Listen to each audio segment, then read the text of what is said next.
Hey yo, what's up everybody? We're here with the 6th installment of Italo Calvino's If on a Winter Night a Traveler. We're looking like we're halfway here. And I got some really good things to talk about in this one. I feel like Italo Calvino sort of actually has tried to really paint a picture of himself here, but then also he's trying to reach as a thing as well, sort of, you know, with some polarity. He's describing this definition of what he is, but then at the same point in time, if you are such a thing that exists, and if you don't reach, are you not actually doing what you're existent for? And I feel like this last story that we read almost says that more than any other one that we've read so far. Looks down in the gathering shadow. And perhaps every single one of these is sort of a telling like that. For Italo. In this one, I feel like he sort of dispels a lot more actually, because, you know, for as easy as some of these are to read, some of them are so melodramatic in the way in which he intersperses these thoughts into a story. But I've done my best to sort of create something that anybody could follow.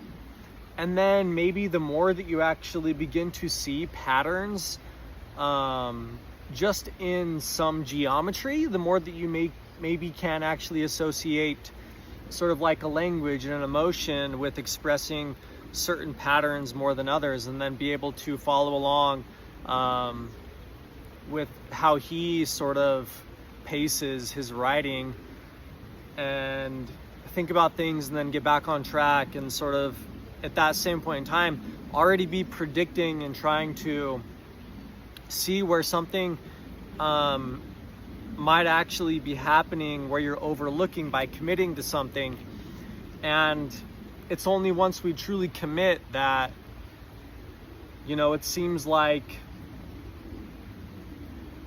we've actually given up our position and no longer can we reach. Or is that actually the point in time when we're reaching? And he seems to be sort of always advancing and sort of defending at the same exact time while he's writing his stories. And I got to a point where it actually sounded like he was sort of confessing that in this last story, which this last story was pretty interesting. It was about these two individuals that sort of like killed a guy, and then their whole plight is like working towards getting rid of the body. But then in the middle of getting rid of the body, they come across all these things, and then this guy is explaining himself to himself, so you're sort of hearing his introspection. But then at that moment, it's almost like you're hearing Italo Calvino share something that he thinks is universal. Like everything in this world, just as much as it matters, almost doesn't matter. And in this gory scene of where people are trying to get away with murder, maybe all that we're witnessing here is just lines being drawn in the sand almost.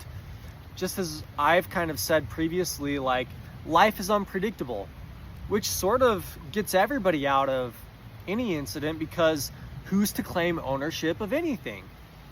Which is sort of what I've also talked about in some of Calvino's other stories, where he's written things that I said, are you sure that people aren't actually trying to seek the blame on themselves so they can have a sense of power, basically?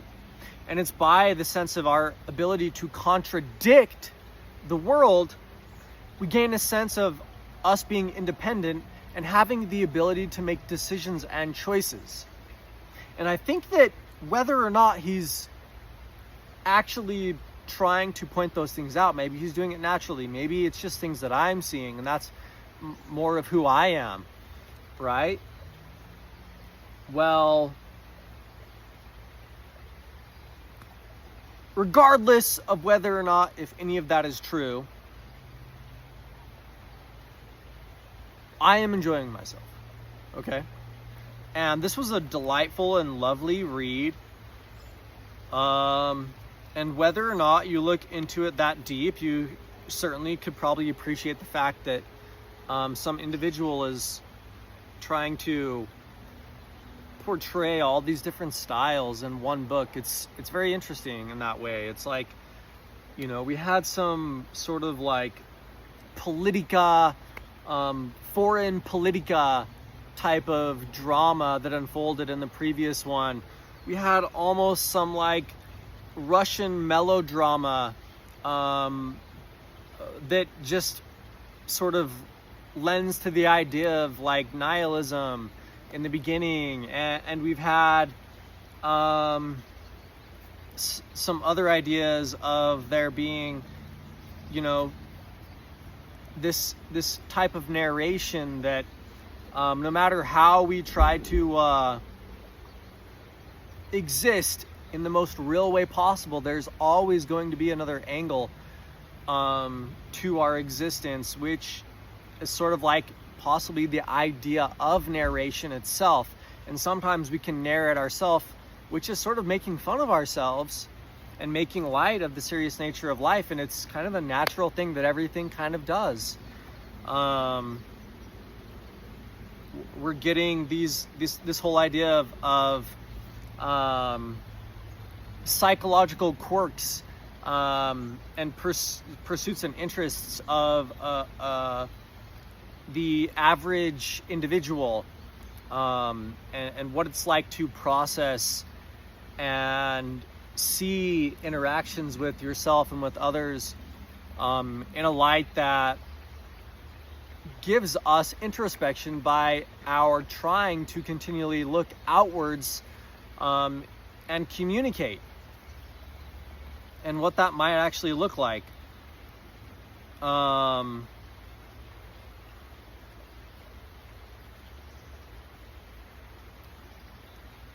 So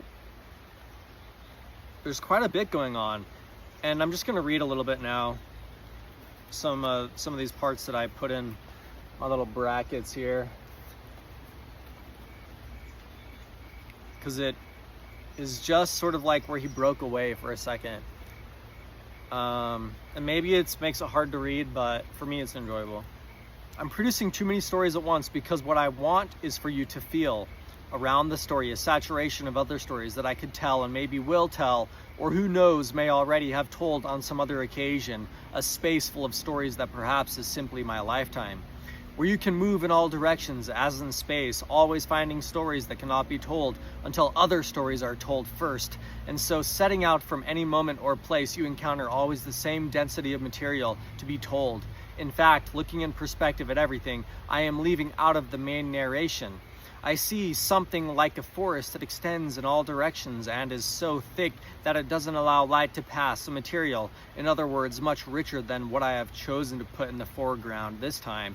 So it is not impossible that the person who follows my story may feel himself a bit cheated, seeing that this stream is dispersed in so many trickles and that of the essential events only the last echoes and reverberations arrive at him. But it is not impossible that this is the very effect I aimed at when I started narrating, or let's say it's a trick of the narrative art that I am trying to employ, a rule of discretion that consists in maintaining my position slightly below the narrative possibilities at my disposal, which if you look closer is the sign of real wealth, solid and vast, in the sense that if we'll assume I had only one story to tell, I would make a huge fuss over this story and would end up botching it in my rage to show it in its true light, but actually having in reserve a virtually unlimited supply of narratable material. I am in a position to handle it with detachment and without haste, even allowing a certain irritation to be perceptible and granting myself the luxury of expatiating on secondary episodes and insignificant details. I just love that. Sounds so great. And I just love hearing this from somebody else, because it's like, you know what? I have been persecuted for saying things like that. And it's just so refreshing to hear that, you know what, I'm not the only one that sort of has a frustration kind of like that, and has done my best to express it. And it's nice to see that in sort of an acclaimed kind of thing here, because it's in a lot of ways the way in which I communicate. You've got it wrong, girl. I would have liked to say to her that dead man died because of another story, not yours, a story that hasn't ended yet. I would have liked to tell her that there was another woman between me and Jojo, and that story not yet ended. And if I keep skipping from one story to another, it's because I keep circling around that story and escaping, as if it were the first day of my escape, the minute I learned that she and Jojo had joined forces to ruin me. It's a story that sooner or later I'll also end up telling, but in the midst of all the others, not giving more importance to one than the other, not putting any special passion into it beyond the pleasure of narrating and remembering, because even remembering evil can be a pleasure when the evil is mixed, I won't say with good, but with variety, the volatile, the changeable, in other words, with what I can also call good, which is the pleasure of seeing things from a distance and narrating them as what is past. So after I've read that, I actually wrote down here in the footnotes again, like I've done previously in this book, right? My own thoughts, because I feel like really the only way to appreciate something like this is to actually sort of do your best to, you know, maybe try in your way to you try your best to outdo it. You know what I mean? Like, try to do it better. Like, can I reduce these ideas to even more simple things that are precepts and notions, and it's going to be just like me talking to you now. Then all of a sudden it's going to be a break in my character where all of a sudden I'm switching and talking about lines and curves. And in a lot of ways, I'm going to be mirroring what the book is doing. Trying to equate all things, reasoning balls up. Can you stick with one thing long enough for it to come around to everything? What's the difference? Time? But if you think everything is straight, as can be with time, and the ego is only in your hands by what it can do, is not anything taken into knowing from a fine point? Making anything known from how much a curve a thing has until it is a point? Making the only line on anything imaginary and behind a point we are looking at? Can we just say this for all things? Does this saying justify a treatment of reality, but if we stick close to imagination, we have no imagination and fail to this point? How do we know what a line is if we aren't eternal? So there's sort of my play at, you know, this juxtaposition of myself and trying to say that as much as this is a real experience for me, I can see more.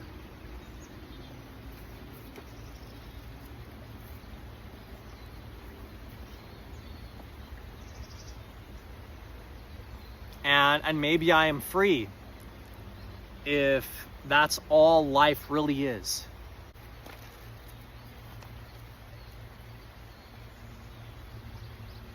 I actually just remembered there's one more part, but it's almost fitting that I'm saying this after what I said, because then you'll see that it's like maybe all things are just like this line, and seeing on the other side is imagination. You know, and the end of maybe us perceiving a line is always scary. But if we can just say that maybe that's all life is these points in time, then maybe we can just look at it like it's a line. So they go on to say, anyways, they dump this body over the side of some building or whatever, and they're like, oh yeah, it'll just look like he jumped off, suicide or something like that. And they're like, carried him in through the sack and stuff like that. Then they get down to the bottom of the building or whatever. They get down there, and he goes, the plastic sack had remained in my hand. We could leave it there, but Bernadette was afraid that if they found it, they would be able to reconstruct the way things had gone, so it was best to take it away and get rid of it. On the ground floor, as we opened the elevator, there were 3 men with their hands in their pockets. "Hello, Bernadette," and she said hello. I didn't like the idea of her knowing them, especially since the way they dressed, though more up to date than JoJo's, betrayed, to my eyes, a certain family likeness. "What are you carrying in that sack? Let's have a look." The biggest of the 3 says, See for yourself, it's empty," I say calmly. He sticks one hand into it. "What's this then?" He takes out a black patent leather shoe with a velvet saddle.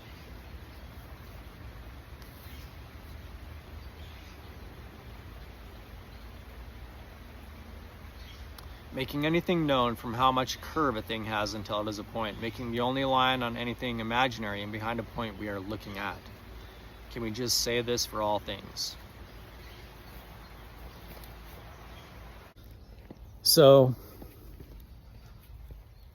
how I sort of translate that is that he's attempting to write something which has basically no plot holes, right? Like, can you actually even write a story with no plot holes? And in his attempt to foresee anything that would render itself into some oversight, is it actually leading to him never finishing a story? And the stories that we do actually adhere to, are they just one giant plot hole? Is that what a story is? And can we actually learn something from maybe committing to things, or from trying to avoid things? Is there some secret about life interspersed within these pages? About how words are sort of all made up? Can we then relate to his other books about where he talks about where ideas themselves even come from? Have we embarked on some journey into metaphysics and the idea of some structural network that actually has a path that we can follow through the eternities? If we do, is everything just a matter of time more than a matter of advantage? Being somewhere at the right time and place is the greatest advantage one can have. Or if by saying as such, are we failing to commit to one thing and the possibility of what might be, because we're cutting our line too short and not knowing that maybe there is something fulfilling in actually believing, in standing up for something, in speaking the truth? Does this point to there being any fault that somebody's character could fall into within the nature of our world and our universe? Is it this idea that the physical world really has no imperfections, that gives us this notion that we have to be perfect? But are we not a part of the physical world itself? Then what is this experience? Does that mean that our souls are in some way independent and structured as to there being a sort of free-willed energy that itself follows no rules at all, which we are then in experience of this physicness, this idea of solid theory. And I think that these are all valid sort of tangents to go off of. If you've been following along, basically this whole summer, we've been focused on this author here. And, you know, if there is good and evil in the world, I think ultimately we can try to take advantage of our world and say that there is the possibility to gain, and there is the possibility to take advantage of things, control, and do things in that manner.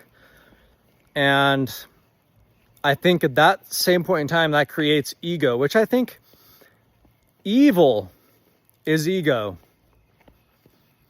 because it creates basically all of those ideas. And so, hello, if I had to point out anything as to there being actually, you know what, you can take advantage of this. If there was something that I said, you know what, this is a tool that you can use sort of in the universe to achieve wealth. And it's like everybody's looking for a flaw. They're all looking for some way to cheat. And so that's why everyone's always trying to point out some flaw of the world. But really, I think the only thing that is flawed that can be flawed is character. And so I think that sort of tells us that that's where we can actually have the opportunity to gain real wealth, in a way in which I think everybody can achieve, is in building your character. And I think that if you do that, then maybe you will find a sense of freedom. I like to think that maybe, you know, there's really only one way to come to the thoughts that maybe I've proposed, and it's by actually having some freedom. You know, if I was to lend some idea that what I'm saying is actually true, and I am to look at sort of the world as this thing full of all these different experiences to, I guess, give some equality to everything. If I was to try to say that there was a tool that everybody could use,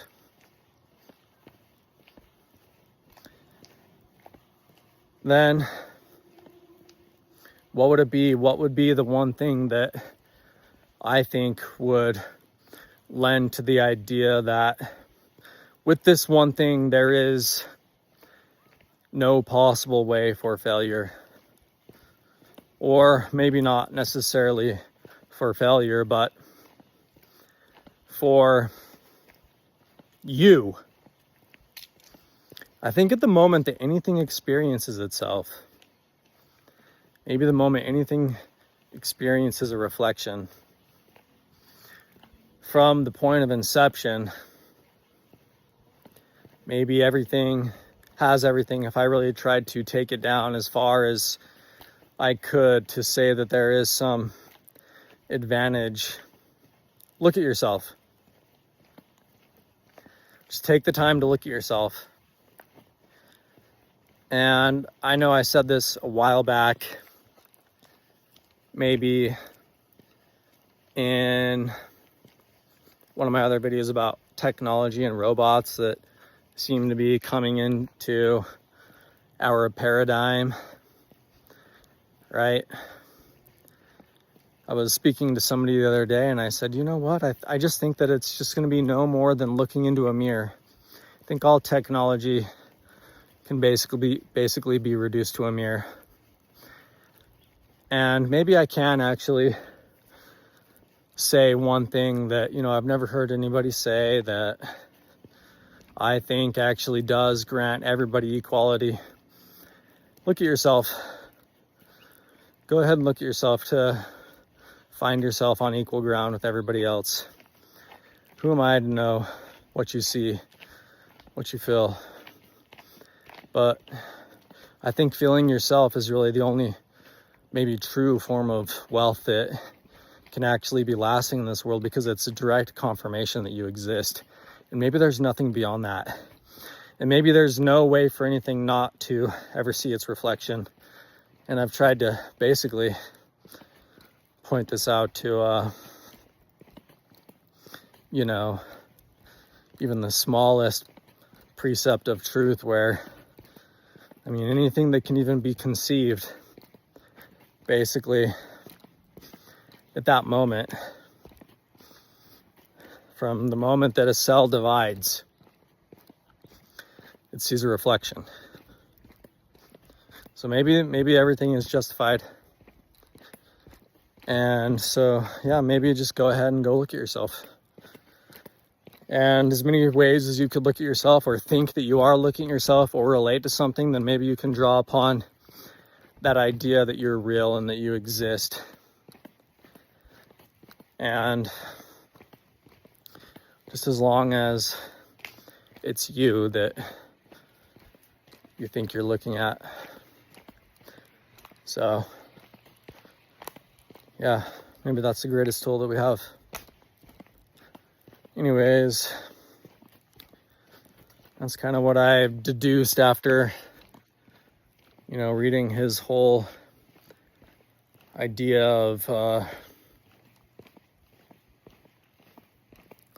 basically trying to create something with no plot holes, kind of thing. But again, maybe we can gain more confidence to commit to something if we then sort of, you know, do this double Dutch kind of game of looking at ourselves and then saying that we don't even really know what we are. Then maybe we can sort of grow beyond our own reflection, even to basically substitute the mirror in front of us for other things that allow us to grow, if we can really convince ourselves that we are more than what we know. So that's sort of what I think, guys. Anyways, bye. Is the enemy of the soul, though, itself, just like with many other things, so much else. Just like with dreams, the commonality of them, it seems, makes it so that there is the idea for everything to have one, which means that there's a greater operation. The soul itself seems to have no soul, then, it seems. Then do we actually fall into what Italo Calvino himself says in the previous section that we read? The story must also work hard to keep up with us, to report a dialogue constructed on the void, speech by speech. For the story, the bridge is not finished. Beneath every word, there is nothingness. With more words, have we actually rendered the one word that could be the word that changes everything to simply be another word? Is this idea the same as what we had yesterday with value? If we value everything, it's almost as if we value nothing. Then what should we look for? What should we look toward? What should we value? I feel as though, as much as I could say that maybe the answer is to look at yourself, I still can't tell you what to value.